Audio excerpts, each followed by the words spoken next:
우리를 지켜주신 주님, 오늘도 사랑의 주님 앞에 나와 예배합니다. 주님께서 받아주시고 보내주셔서 오늘 하나님의 귀한 말씀으로 우리의 심령이 새로워지는 귀한 시간 될 수 있도록 축복해 주시고 함께하여 주시옵소서.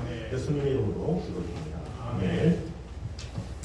우리 교회 소식 말씀드리도록 하겠습니다. 우리 8월 더운 여름 은혜롭게 잘 지내시고 또 쉬실 때는 쉬시고 또 일하실 때는 마음을 다해서 일하시면서 그리스도인으로서의 삶을 살아가기 부족함이 없는 우리 성도들의 가정이 되시기 바랍니다.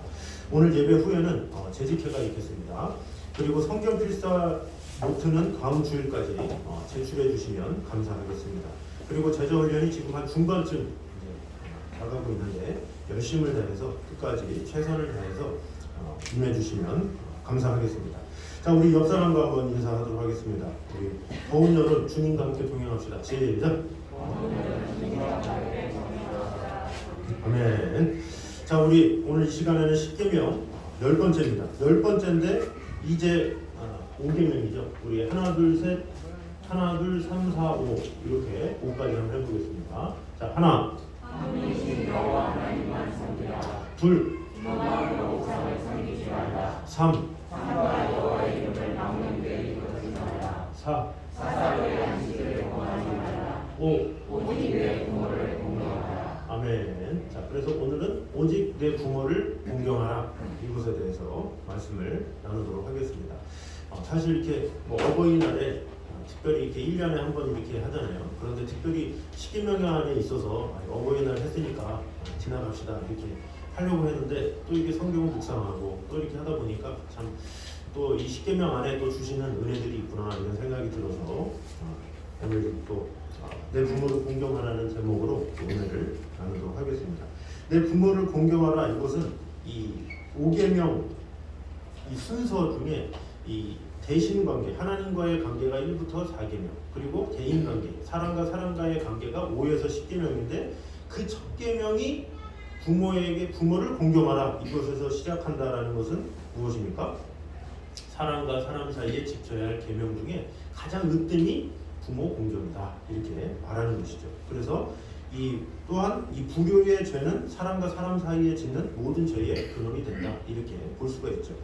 그래서 이 부모를 진정으로 공경하는 사람은 6계명의 살인죄를 범할 수도 없고 7계명의 간음죄를 지을 수도 없고 8계명의 도적질이나 9계명의 거짓 증거나 10계명 탕심의 죄를 지을 수 없을 것이다 이렇게 말하는 거죠.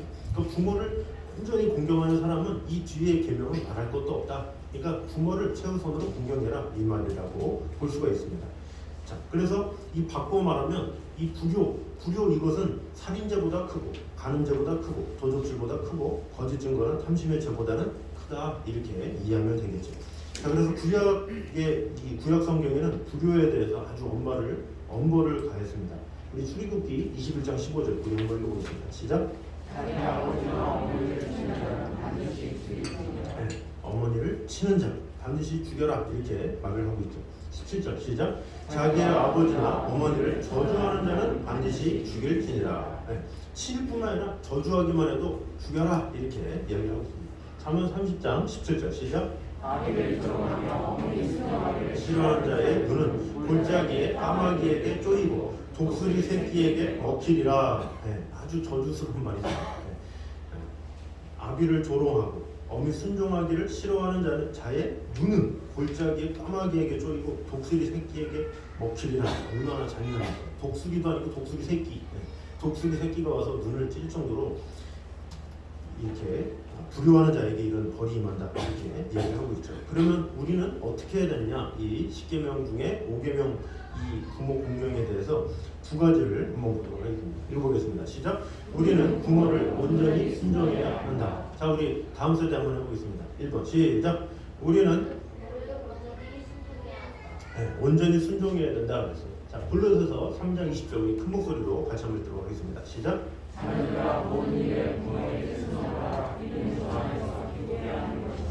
아멘.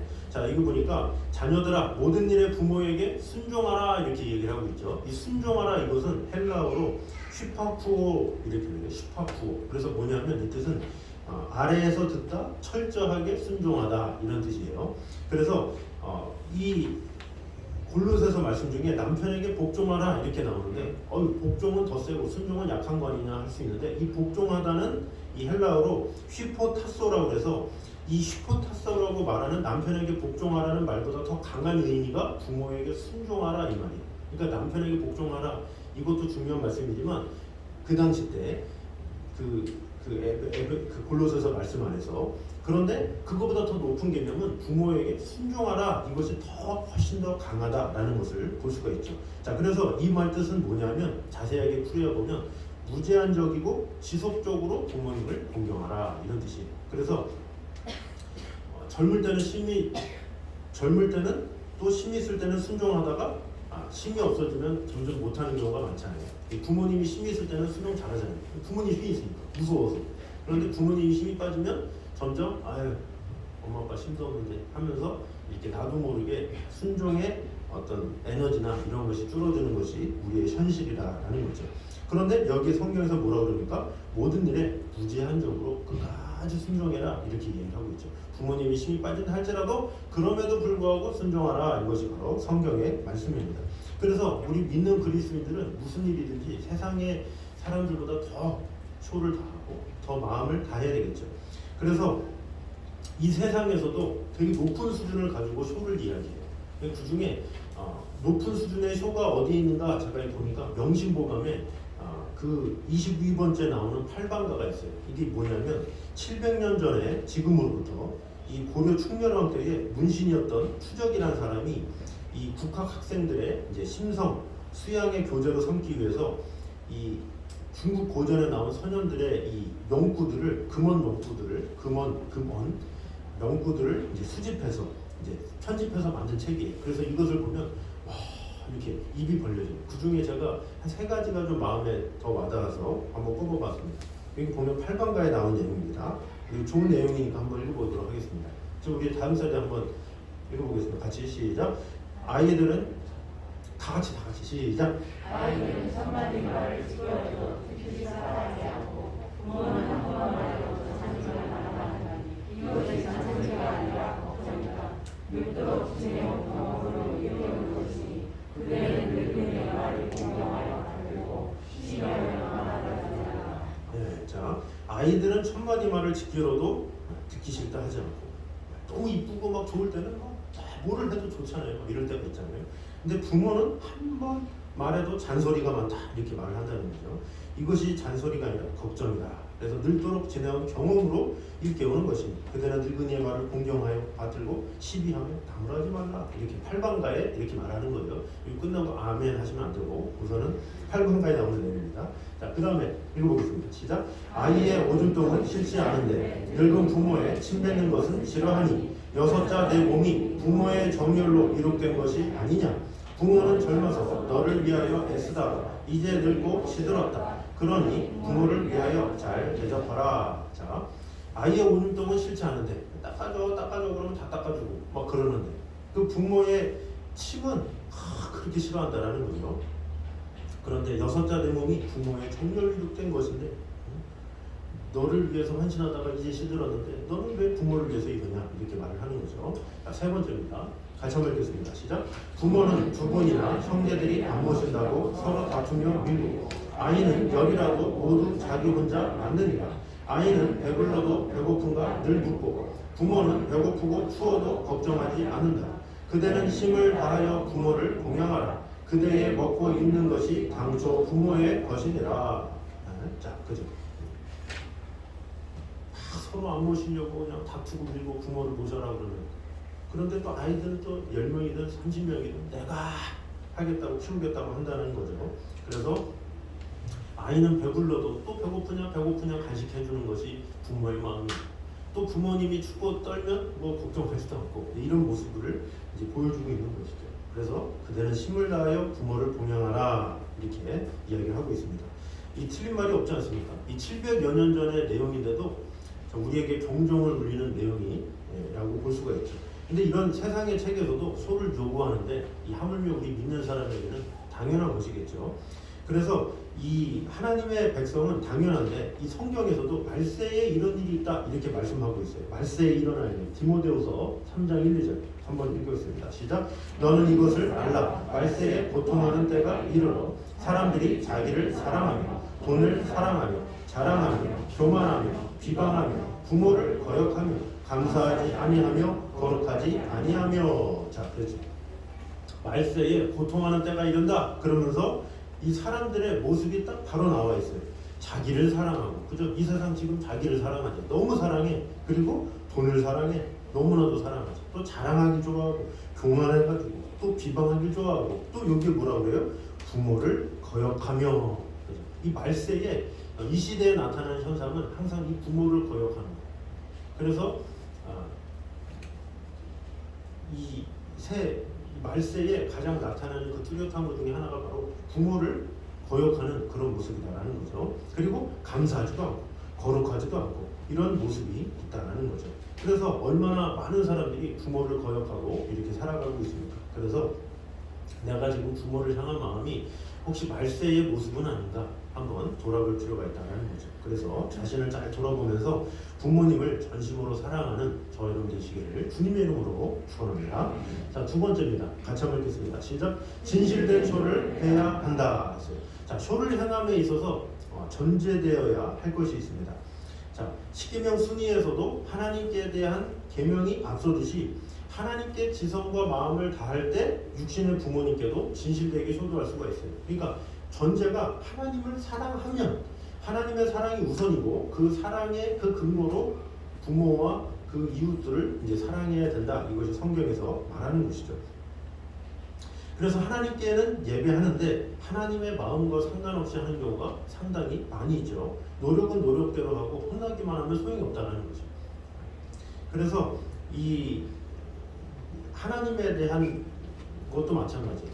하나님을 사랑한다고 내 마음은 그런데 실질적으로 하나님 앞에 혼나는 경우, 그런 경우가 상당히 많이 있어요.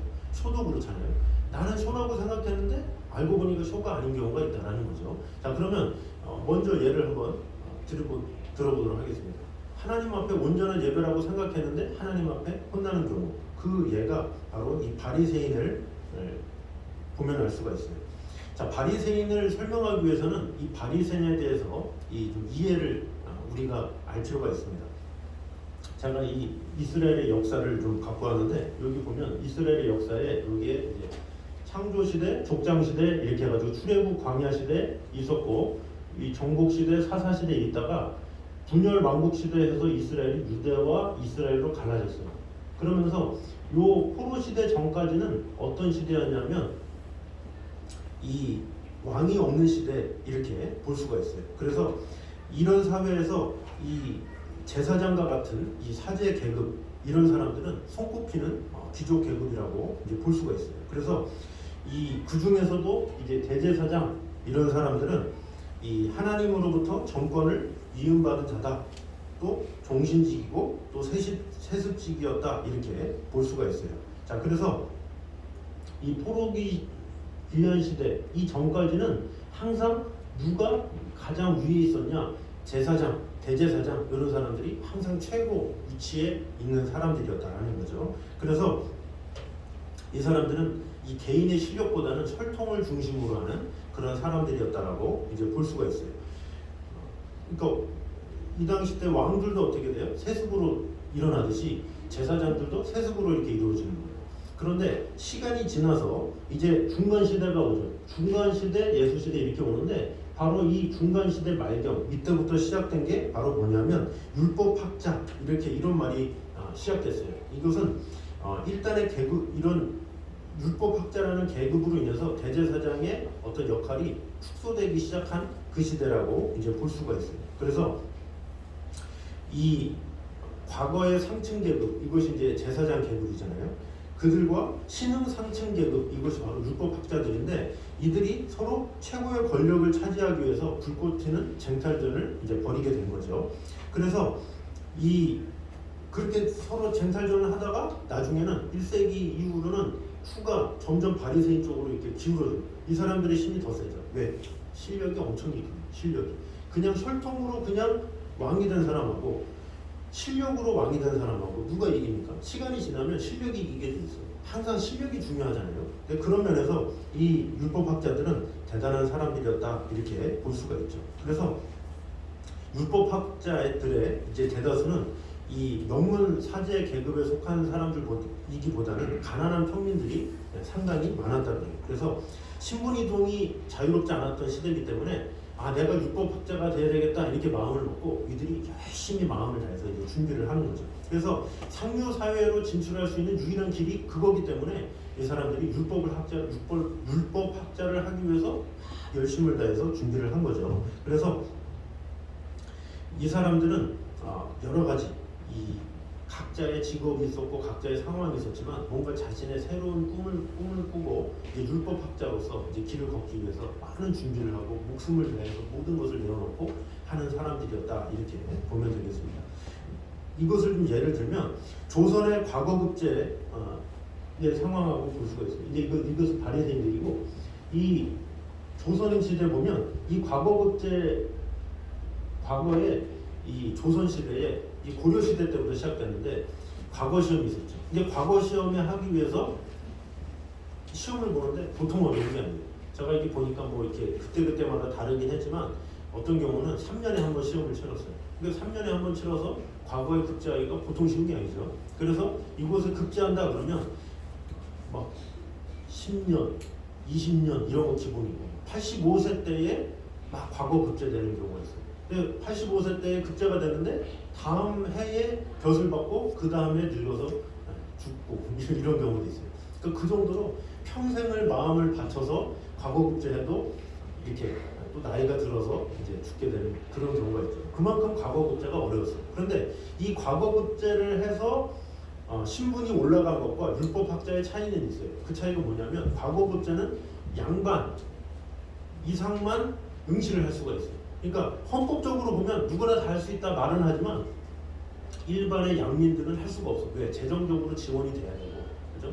그 양민들이 먹고 살기 바쁜데 이렇게 뭐 시간을 내서 공부하기가 쉽지 않잖아요. 근데 그러다 보니까 일반 서민들은 못하고 그런 재정적 지원도 되고 환경도 되고 이런 사람들이 막 열심을 다해서 이렇게 시험 공부를 해서 이제 과거 시험을 본 거죠. 자, 그런데 이 바리새인들, 이 율법학자들은 뭐냐? 아무리 가난해도 아무리 환경적으로 할지라도 마음만 먹으면 누구나 다 기회가 있었던 거죠. 그러니까 어떻게 보면 조선시대보다 더 기회가 있었던 그런 사회다라고 볼 수가 있는 거죠. 그래서 이 사람들은 시작을 하겠다 그러면 몇 살부터 시작할까요? 시작을 하겠다 그러면 5살부터 해도 늦어요.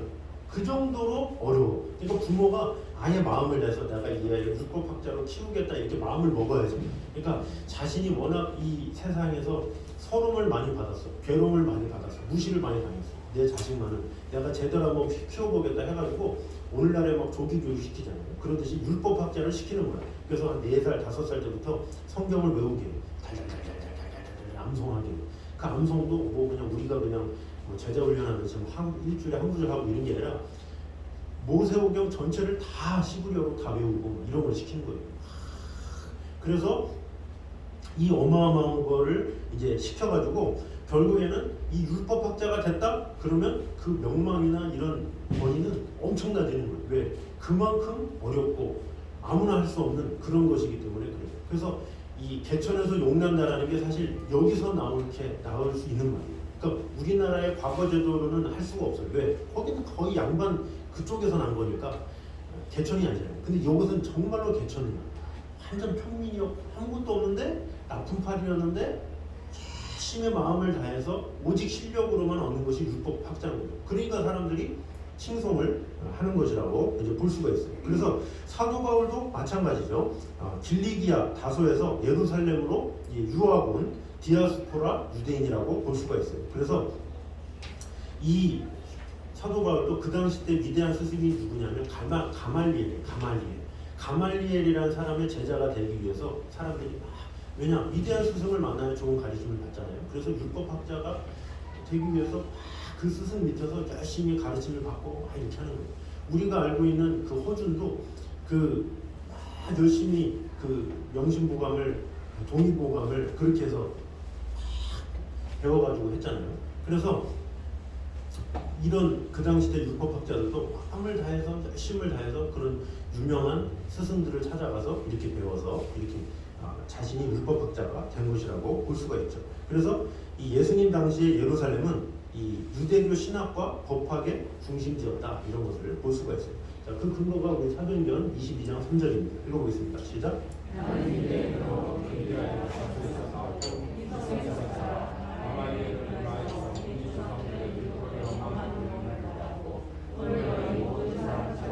하나님께 대하여 열심히 있는 자라 그랬어요. 자, 나는 유대인으로 길리기아 다소에서 났고 이성에서 자라 가말리엘의 문화에서 이렇게 나온다며. 가말리엘. 여러분이 사도행전에 보면 가말리엘 선생님이 나와요. 그래서 누가 이렇게 물어볼 때 가말리엘 선생님한테 딱 물어봐요. 그럼 가말리엘 선생님이 이렇다 이렇다 저렇다 얘기하면 아 그렇구나 다 그래요. 왜? 위대한 선생님이기 때문에 그 당시 때. 그래서 그 가말리엘의 문화에서 우리 조상들의 율법의 엄한 교육을 받았고 이 엄한 교육이 보통 교육이 있습니까? 그리고 오늘 너희 모든 사람처럼 하나님에 대하여 열심히 있는 자라 이렇게 이야기를 하고 있죠. 그러니까 실력이 아주 뛰어난 사람들이기 때문에 사람들이 그걸 알고 있는 거예요. 바리새인 그러면 율법학자 존경이 가득한 거죠. 그러니까 요즘 이 시대는 되게 자리에 연연하는데 자리보다 중요한 건 실력이죠. 사실 우리나라도 지금 많이 어지러운 게 뭐예요? 실력이 안 되는데 뭐 자리를 자꾸 이렇게 세워주고 막 이런 것 때문에 말이 많잖아요. 근데 사실 먼저는 실력이 되면 자리는 때가 되면 주어지게 돼 있는데 사람들은 자꾸 자리에 너무 욕심을 내는 거예요. 이 율법학자들은 처음의 시작은 사실은 자리보다는 그거였어요. 실력. 처음에는 아주 순수했다는 거죠. 그 순수한 동기가 이제 나중에 퇴색되어 버린 거죠. 그래서 이 순수한 동기로 결국에는 율법학자가 되었는데 율법학자가 되니까 어때요? 사람들이 칭송하기 시작해요. 그 칭송하기 시작하는데 어느 정도로 칭송하느냐? 율법학자가 딱 이렇게 시장을 지나간다 그러면 하던 일을 멈추고 다 그곳에서 이렇게 고개를 숙이고 율법학자를 이렇게 맞이하는 거예요. 알든 모르든. 우리는 보통 모르는 사람이다 그러면 아는 체 안 하잖아요. 근데 율법학자가 지나간다 그럼 아까 그 율법학자의 복장 있잖아요. 그죠? 이 복장을 입은 사람들이 딱 걸어간다 그러면 다 예우를 다해서 이렇게 하던 일을 멈추고 이렇게 한다는 거죠. 근데 율법학자는 이 월급을 이렇게 많이 받거나 이런 게 아니기 때문에 이렇게 보통 직업을 같이 갖고 하는 경우가 많이 있었어요. 그래서 다 뭔가 율법학자들이 지나가는데 예우를 안 한다? 그 사람은 같은 율법학자의 가망성이 많아요. 같은 급이기 때문에. 그 외에는 다 이렇게. 그리고 잔치에 가면 상석에 앉히는 율법학자가 나타났다 그러면 그냥 상석으로 오십시오 그러면서 대우를 받는 거죠. 그러니까 율법학자들이 자신들이 대우를 받고 막 칭송을 받고 하다 보니까 어때요? 어깨가 이제 높아지는 거죠. 그래서 이제 커지는 거예요. 그래서 이게 사람이 대우를 자꾸 받잖아요. 그러면 좋을 게 없어. 어떻게 대우를 받고 칭송을 받다 보면 자기가 잘된 줄 알아. 그래서 율법학자들이 처음에는 겸손한 마음으로 시작했는데 나중에는 사람들이 칭송하고 잘한다 하니까 이게 그렇게 되는 거죠. 우리 자식들 기를 때도 그렇잖아요. 아이고 이쁘다 계속 이쁘다 그러면 자기가 정말로 이쁜 줄 알고 막 하잖아요. 이게 잘못 교육하는 경우가 있잖아요. 막 잘못되고 잘못됐다 그러고 뭐 이렇게 아이들을 가리켜 아이들이 크는데 이렇게 하다가 하는 것처럼 율법학자가 그렇게 되는 거예요. 사람들이 막 칭송하고 존경하고 대단하다 막 이러니까 이 사람들이 그래서 맞아 나는 율법학자야. 나는 하나님에 대해서 성경에 대해서 잘 알아.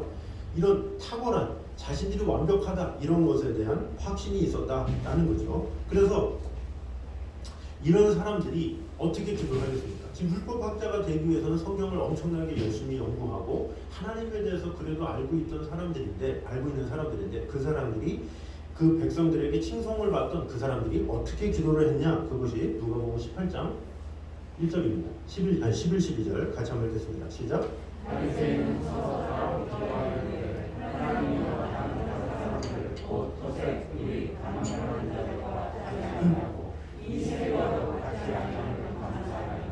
나는 이래에 2번씩 금식하고 또 소득의 11조를 드리나이다 하고. 자, 이 바리새인 이것은 구별되다라는 뜻이에요. 구별되다. 그러니까 다른 사람들과 구별됐다 이런 거죠. 그래서 이들의 기도도 그랬어요.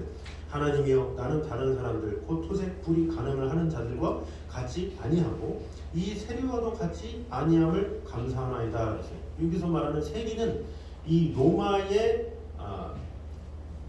이스라엘 사람인데 로마의 녹을 받으면서 로마의 어떤 돈을 받으면서 같은 이스라엘 백성들에게 세금을 받아내던 사람들이 있어요. 그러니까 어떻게 보면 그 당시 때 가장 칭송을 받은 사람들이 바리새인이다 그러면 그 당시 때 가장 무시를 받았던 게 세리였죠. 그러니까 바리새인들이 그러는 거예요. 나는 이 세리와 같지 않습니다. 그러면서 나는 토색도 하지 않고 11조도 드리고 다 합니다. 막 그러면서 이렇게 기도를 한다는 거죠. 또 이 사람들은 어디서 기도하겠어요? 다 이 옷을 입고 다 광장에서 다 기도 시간이 되면 그러면서 기도를 하는 거죠. 누구에게 보이려고? 어떻게 보면 사람에게 보이려고 이렇게 기도를 했다라는 거죠. 자, 그런데 이 바리새인들이 욕했던, 무시했던 세리들, 이 세리들은 어떻게 기도했냐? 세리는 아까 말했지만 사람들이 가장 손가락질하던 사람들이 왜? 같은 이스라엘 사람들인데 로마의 속국이 그 로마의 한편이 돼가지고 자기의 세금을 빼가니까 얼마나 얄미워. 그러니까 오늘날로 말하면 그 매국노 같은 사람들이 일제 시대 때 일본의 편이 돼가지고 막 했던. 그러니까 얼마나 손가락질을 하겠어요. 그 중에 그 부류가 바로 세리인데 그 세리가 어떤 기도를 하느냐? 18장 3절입니다. 시작.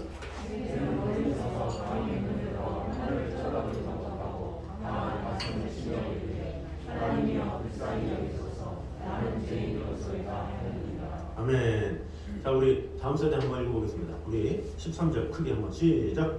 세리는 멀리 서서 밤이 눈에 들어 하늘을 쳐다보고 있다고 다만 가슴을 치며 이르되 하나님이여 불쌍히 여기소서 나는 죄인이 되었나이다 했습니다. 아멘. 자, 정말로 죄인과 같은 목소리로. 자, 하나님이여 불쌍히 여겨서서 나는 죄인으로서이다. 저렇게 기도한 것 같아요. 이 연기를 잘해요. 자, 그래서 사람들에게 가장 추앙을 받는 바리새인들의 기도는 어떤 것이라고 했어요? 난 이것 했어요, 저것 했어요, 자랑하는 기도였고, 사람들한테 손가락질 받는 세리의 기도는 나는 죄인입니다. 이것이 정결이다라는 거죠. 그랬더니 예수님이 뭐라고 그럽니까? 예수님의 판결 14절 시작. 내가 너에게 이르노니 이에 저 바리새인이 아니고 이 사람이 너희가 하시는 것 같고 그의 집으로 데려갔느니라. 네, 내가 너에게 이르노니 이에 저 바리새인이 아니고 이 사람이 누구 말하는 거예요? 세리가 의롭다함을 하심을 받고 그의 집으로 데려갔다 이렇게 얘기를 하는 거죠. 자, 열심히 하나님을 섬기긴 했지만 하나님의 마음을 아는 것이 중요하다 이것을 알려주는 거예요. 그러니까 바리새인들은 이 하나님은 이렇다라고 자신의 머릿속에 딱 이렇게 알고 생각했던 거죠. 근데 신앙은 뭐예요? 신앙은 하나님을 기쁘시기 위해서 하는 게 신앙 아니에요? 그런데 이 바리새인들은 그 방향이 잘못됐다는 거죠. 신앙의 주체가 하나님인데 하나님은 없고 사람들한테 관심이 있는 거예요. 그러니까 사람들한테 칭송을 받으니까 자신이 신앙생활을 잘하는 것처럼. 그러나 아니다라는 거죠. 신앙생활을 받는 분은 하나님이시기 때문에 하나님이 평가하는 거지 인간들이 평가할 수 있는 게 아니다라는 것을 우리가 알 수가 있는 거죠. 자, 신앙은 하나님께 드리는 것인데 하나님이 기뻐하지 않는 것, 그것이 진정한 신앙이겠습니까? 진정한 신앙은 하나님이 기뻐하셔야 돼요. 그것이 중요한 거죠. 사람들한테 아무리 야, 저 사람 믿음 좋아, 아무리 100명의 말을 들으면 뭐예요? 하나님께서 내가 너를 의롭다 이렇게 인정하셔야 그가 의로운 것이지. 자, 쇼도 그렇다는 거예요. 제가 쇼를 설명하기 위해서 말씀드리는 거예요. 쇼도 쇼를 받는 게 누구예요? 부모잖아요. 부모가 쇼를 느껴야 그게 쇼인 거예요. 자녀만 쇼를 느껴. 아, 난 쇼도 했어. 느낀다고 쇼예요? 아니다라는 거죠. 쇼를 받는 것이 부모가 때문에 부모가 기뻐야 그게 쇼지. 부모는 기쁘지도 않은데 자녀의 그런 만족으로 난 이렇게 했어 저렇게 했어 하면서 자신의 만족으로 아, 난 이렇게 해서 쇼도를 하니까 뭐 이렇게 만족하는 것, 이것은 진정한 쇼가 아니다라는 것이죠. 그리고 그 진정한 쇼는 어디서 말하느냐? 성경에서 말하잖아요. 그 성경에서 말하는 대로 하면 진정한 쇼다라고 볼 수가 있어요. 그래서 쇼인지 아닌지 이것을 판단하는 것은 사실 부모고, 진정으로 판단하는 것은 뭐예요? 성경이죠. 성경에서 말하는 그 쇼를 해야 진정한 쇼인 거지, 성경에서 말하는 쇼도 안 하면서 내 임의대로 사람들이 하는 그 쇼를 따라한다고 해서 진정한 쇼가 아니다라는 거죠. 자, 바리새인들이 를 보고 사람들이 와, 저 사람 대단해, 율법학자 대단해, 다 칭찬했다고. 그러면 다른 사람들이 다 칭찬하니까 나도 칭찬하면 같은 칭찬의 반열에 있는 겁니까? 아니잖아요. 하나님이 아니라 그러면 아닌 거지, 사람들이 그렇다고 그것에 내가 들여진다고 같이 되는 게 아니다라는 거죠. 자, 그래서 우리가 이 쇼에 대해서도 잘 생각할 필요가 있다라는 거죠. 자, 그래서 자식의 입장에서 쇼를 다 했다? 이렇게 잘못 착각하는 경우가 우리는 참으로 많이 있어요. 예를 들어보면 부모님이 별세하신 후에 이제 3년 동안 이 무덤에 막을 치고 애곡을 하면 지극한 효다, 이런 이야기들이 많아요. 옛날의 시대부터. 그래서 부모가 죽으면 3년 동안 털을 아예 그 무덤 거기다 놓고 3년 동안 하는 거예요. 자, 이것이 쇼입니까? 이것은 자식 입장에서는 쇼일 수 있지만 부모 입장에서는 쇼가 아니다라는 거죠. 왜? 부모가 못 받잖아요. 지금 죽은 사람은 그 쇼를 받을 수가 없어요. 그렇기 때문에 쇼가 아니다라는 거죠. 그리고 성경적으로 그것을 가지고 뭐라 그러냐? 우상숭배다, 이렇게 하는 거예요. 자, 성경은 죽은 자를 위해서 자기 몸을 베거나 슬퍼하는 것을 금지하고 있어요. 우리 레위기 19장 28절입니다. 시작.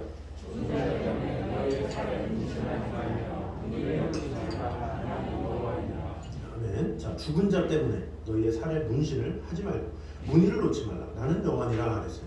자, 예레미야 22장 10절입니다. 시작. 너희는 죽은 자를 위하여 의심하며 그를 위하여 애통하지 말고 잡혀간 자를 위하여 슬피 울라. 그는 다시 돌아와 그 고국을 보지 못할 것이니라 그랬어요. 자, 그리고 죽은 부모를 위해서 제물을 차리고 제사 드리는 것도 미신이고 우상숭배의 큰 죄임을 보여주겠습니다. 시편 106편 28, 19절입니다. 시작. 그들이 또 부모를 나라와 연합하여 죽은 자에게 제사한 음식을 먹어서 그 행위로 주를 경노하게 함으로써 재앙이 그들 중에 크게 유행하였도다. 자, 성경에서는 이 죽은 부모에 대해서 뭔가 제사를 드리거나 막 그것 때문에 슬피 울면서 애곡하거나 주기적으로 막 이런 것에 대해서 우상숭배다, 이렇게 말을 하고 있어요. 자, 그럼 진정한 쇼가 뭐겠습니까? 부모님이 살아계실 때 최선을 다하는 것, 그것이 진정한 쇼다라는 거죠. 그리고 그 부모님이 구원의 반열에 설 수 있도록 마음을 다하는 것, 그것이 쇼라고 볼 수가 있죠. 자, 그래서 계신 분들에게 집중하라는 거예요. 지금 살아계신 부모님에게 마음을 다하고 정성을 다하고, 그것이 쇼지 계시지도 않은 분에게 뭔가 이렇게 하려는 것, 그것은 우상숭배가 될 수 있다라는 거죠. 그리고 계신 분이 만약에 없다 그러면 어떻게 돼요? 내 후손이 진정한 쇼를 할 수 있도록 신앙적으로 도와야 돼. 그게 참 중요한 거예요. 그러니까 내 자손들이 온전한 쇼를 할 수 있도록 알려줘야 되는 거죠. 자, 그래서 자녀들이 알아서 하겠지. 쇼를 알아서 합니까? 뭐 이 세상에서 쇼를 누가 가르쳐줘요? 성경에 쇼를 알려줘야 되는데 성경의 쇼를 누가 알려줘요? 신앙의 부모가 알려줄 수 있지. 신앙이지 않은 사람들의 쇼는 세상에서 말하는 쇼밖에 없어요. 세상에서 말하는 쇼. 세상에서 말하는 쇼가 뭐예요? 돌아가신 부모님을 위해서 주기적으로 가가지고 뭐를 하고 자꾸 이렇게 죽음 이후에 그런 것들에 뭔가 정성을 다하는데 초점을 맞추는 경우가 많이 있잖아요. 그러나 성경에서 말하는 뭐냐? 살아계신 분에게 정성을 다하라는 것, 마음을 다하라는 것, 그리고 내 자녀들에게도 쇼가 무엇인지를 알려줘라. 이것을 말하는 것이죠. 자, 그래서 우리 자녀들에게도 항상 쇼가 무엇인지를 자꾸 알려주는 게 필요해요. 얘들아, 내가 죽거든. 매년 와서 나를 위해서 3시간씩 울지 말고 지금 나와 함께 자주 시간을 갖자. 이렇게 얘기를 해야겠죠. 지금 함께 있는 게 쇼야. 지금 내가 죽은 다음에 잘하려고 하지 말고 지금 내가 살아있을 때 나와 함께 하자. 이렇게 하면서 신앙적인 덕담을 해주는 거죠. 그래서 야, 진정한 쇼가 뭔지 아냐? 네가 하나님을 잘 만나고 하나님을 잘 섬기고 하나님의 뜻대로 살아가는 것이 쇼다 라고 하면서 쇼에 대한 개념을 자꾸 알려줘야 자녀가 이게 쇼구나 라고 하면서 자꾸 이렇게 듣지, 어떤 알아서 하겠지 막 그러면서 이렇게 하는 것은 아니다 라는 거죠. 그래서 쉽게 말해서 이 성경은, 이 쇼도 성경적으로 우리가 해야 된다라는 것이죠. 결국 이 쇼를 떠나서 이 세상에 많은 사람들은 되게 과거 지향적이에요. 사람들은 과거를 좋아해요. 과거에 되게 얽매이는 것을 좋아해요. 그래서 지나간 과거, 어떤 고인, 어떤 이런 지나간 것에 되게 애착을 갖는 것이 인간의 습성이에요. 그런데 성경은 뭐라고 하냐? 상당히 미래지향적이에요. 앞으로 일을 바라보라. 하나님께서 행하실 일을 바라보라. 이것이 성경에서 말하고 있는 것. 그것이 완전 다른 거죠. 자, 그래서 우리 사람들은 되게 과거에 많이 얽매여 있고, 그리고 돌아가신 분에게 집착하고 이제 그런 마음들이 있는데 성경에서는 뭐라고 말하느냐? 이사야 43장 18절 19절 시작. 생각하지 말라. 보라 내가 새 일을 행하리니 이제 나타낼 것이라 너희가 그것을 알지 못하겠느냐 반드시 내가 광야의 길을 사막의 강을 내리니 그랬어요. 자, 이전 일을 기억하지 말며 옛날 일을 생각하지 말라 그랬어요. 그러니까 살아있을 때는 최선을 다하되 돌아가시면 하나님께 가셨다라는 믿음 가지고 그냥 앞으로 내게 주어진 일에 최선을 다하는 거죠. 그래서 뭔가 이렇게 기일이 되면 뭔가 이렇게 예배를 드리고 뭔가 이렇게 정성을 다하시는 분도 있지만 사실은 성경적으로 보면 어떻게 보면 돌아가신 분들을 위해서 기일이라고 예배를 드리는 것도 사실은 예배라고 하기에는 좀 우상숭배의 개념이 있을 수가 있어요. 조심해야 돼요. 그러니까 만약에 그럼에도 불구하고 예배를 드린다는 건 언제 좋냐면 그래야 자손들이 모일 수 있다면 좋아요. 왜? 그러면 자손들이 모이잖아요. 그러면 그때 복음을 얘기할 수 있고 하나님에 대해서 얘기할 수 있고 어떤 고민에 얽매이지 않고 그것을 통해서 예배할 수 있는 계기로 만들어서 자녀들로 하여금 하나님에 대해서 알려줄 수 있으면 그것이 오히려 좋은 그게 되는 거죠. 그런데 그냥 마치 자신이 너무 슬퍼서 그날을 막 기리면서 하는 것은 우상숭배가 될 수 있다는 거죠. 그래서 하나님은 지금 살아있는 부모에게 최선을 다하는 것이 진정한 효다라고 분명히 얘기하고 있고 내 자녀들에게도 진정한 효가 무엇인지를 알려주는 것 그것이 참으로 중요한 것이다 라는 것입니다. 그래서 부모님이 살아계시면 살아계실 때 최선을 다해서 효를 다하고 그리고 전심을 다해서 하나님의 복음이 들어갈 수 있도록 돕고 또 내 자녀들에게는 진정한 효가 무엇인지 알려주고 그것이 진정한 효임을 우리가 분명히 알아서 하나님께서 원하시는 효 하나님께서 기뻐하시는 효 성경에서 말하는 효 그것이 무엇인지를 분명히 알아서 내가 어떠한 쇼를 하고 있는지 잘 돌아보면서 이전 일에 너무 얽매이지 마시고 지나간 거기에 집착하지 마시고 내가 이전에 불효를 했던 부분들이 있으면 지금 살아계신 부모님에게 갚아야 되겠다 이런 마음을 가지고 살아있는 분에게 이렇게 마음을 다해야죠. 자꾸 괴로워요. 근데 후회돼요. 그러면서 하면 내 영혼이 에너지가 너무 이렇게 잘못되게 빠지는 경우가 있어요. 오직 살아계신 그분들에게 최선을 다하고 전심을 다하고 마음을 다하고 그리고 내 자녀들에게도 효가 무엇인지를 잘 알려주는 것도 우리의 책임인 거죠. 그래서 우리가 진정한 효로 말미암아 하나님을 기쁘시게 하고 영원롭게 하는 저희들 되시기를 주의 이름으로 축원합니다. 자, 우리 시간에 우리 이사야 423장 18, 19절 말씀을 생각하시면서 우리 다 같이 일어나서 보라 새 일을 우리 같이 찬양하도록 하겠습니다. 우리 새 일을 행하실 하나님의 은혜를 바라보면서 앞으로의 일들 가운데 하나님께서 기뻐하시는 삶을 살기 원합니다. 그런 마음으로 우리 같이 찬양하도록 하겠습니다. 우리 박수하면서 찬양합니다. 보라색 일을 행하시니 이제 곧 나타내리라. 주를 위하여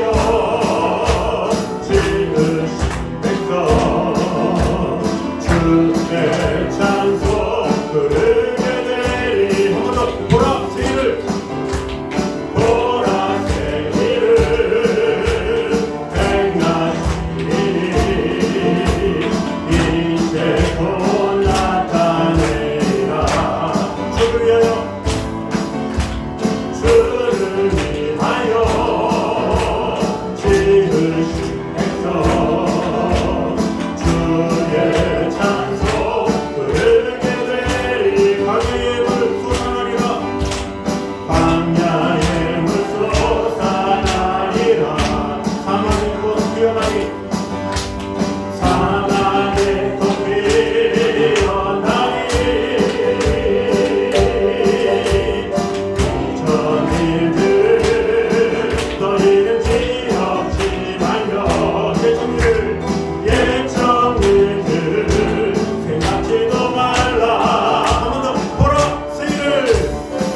먼저 부모를 온전히 순종하는 자가 되게 하여 주시옵소서. 모든 일에 무제한적으로 끝까지 순종하는 자가 되게 하여 주셔서 하나님께서 내게 허락하신 그 부모의 말씀을 잘 들으며 하나님의 사랑 가운데 거하는 자가 되게 하여 주시옵소서. 기도했으면 좋겠습니다. 또 두 번째로는 진실된 쇼, 하나님께서 인정하시는 쇼, 부모가 좋아하는 쇼를 하기 원합니다. 지금 살아계신 부모에게 마음을 다하게 도와주시고 또한 내 사랑하는 자녀에게 쇼가 무엇인지를 성경적으로 잘 알려줄 수 있는 그런 자가 되게 하여 주시옵소서. 이렇게 한 목소리로 같이 기도하도록 하겠습니다. 기도하겠습니다. 하나님 감사합니다. 아버지 하나님 정말 주님께서 지켜주시고 은혜 주셔서 마음을 다하여 아버지 하나님의 그 영광 가운데 온전히 구할 수 있도록 주님 지켜주시고 함께하여 주시옵소서. 우리가 정말로 진실되게 마음을 다해서 쇼를 다하고 있습니까? 아버지 하나님, 우리 하나님께서 명령하신 대로 열심을 다해서 쇼를 다할 수 있는 그런 성도들 될 수 있도록 주님 지켜주시고 함께하여 주시옵소서. 우리가 부모를 순종하되 온전히 순종할 수 있는 마음을 허락하여 주시옵소서. 또한 힘이 있을 때는 순종하다가 힘이 없어지면 하지 않는 순종이 아니라 힘이 있을 때든지 없을 때든지 어떤 상황에서도 먼저 순종할 수 있는 그런 자들이 될 수 있도록 주님 지켜주시고 함께하여 주시옵소서. 또한 하나님께서 기뻐하시는 쇼, 또한 부모가 인정하는 쇼를 할 수 있도록 주님 지켜주시고 함께하여 주시옵소서. 아버지 하나님께서 주신 바 우리에게 큰 은혜와 사랑을 더하여 주셔서 그 쇼로 말미암아 하나님의 영광을 온전히 구하는 성도들 될 수 있도록 지켜주시고 함께하여 주시옵소서. 주님만을 사랑하니 주님 지켜주시고 함께하여 주시옵소서. 주님만을 사랑합니다. 주님을 위하여 주시옵소서. 너희는 이전 일을 기억하지 말며 옛적 일을 생각하지 말라. 보라, 내가 새 일을 행하리니 이제 나타낼 것이라. 이제 말씀하였습니다. 아버지 하나님, 새 일을 행하실 하나님을 바라보면서 지금 살아계신 부모님을 위해서 마음을 다하여 끝까지 정성을 다하여서 순종하는 그런 성도들이 될 수 있도록 지켜주시고 함께하여 주시옵소서. 건강할 때는 순종하고 심의를 잃었을 때는 순종하지 않는 그런 자들이 아니라 어떠한 상황에서든지 부모님을 마음을 다해서 섬기며 사랑할 수 있는 성도가 되게 하여 주시옵소서. 또한 우리가 진실된 쇼를 하기 원합니다. 하나님께서 원하시는 쇼, 성경에서 말하는 쇼, 부모님이 정말로 기뻐하는 쇼를 하기 원합니다. 살아있는 부모에게 최선을 다하고 또 그 부모님이 하나님을 모른다면 복음을 알 수 있도록 마음을 다하고 또한 내 사랑하는 자녀에게 쇼가 무엇인지를 알려주는 그런 자가 되게 하여 주시옵소서. 지금 이 순간 내가 할 수 있는 것이 무엇인지를 바라보면서 복음 중심으로 우리가 신앙생활할 수 있도록 인도하여 주시옵소서. 지나간 과거에 얽매이지 아니하고 앞으로 주어진 하나님께서 주신 사명에 집중하여서 정말로 하나님께서 기뻐하시는 우리의 삶이 되게 하여 주셔서 내 부모를 공경하라는 이 계명을 가지고 또 마음을 다해서 하나님의 크신 뜻을 이루는 귀한 성도들이 될 수 있도록 지켜주시고 함께하여 주시옵소서. 이제는 우리 주 예수 그리스도의 은혜와 아버지 하나님의 무한하신 사랑과 성령님의 교통하심이 늘 우리와 함께 계심으로 내 사랑하는 우리 부모님에게 마음을 다하기 원하는 이 자리에 있는 모든 성도들 위해 이부터 여기까지 함께 있기를 간절히 축원하옵나이다. 아멘.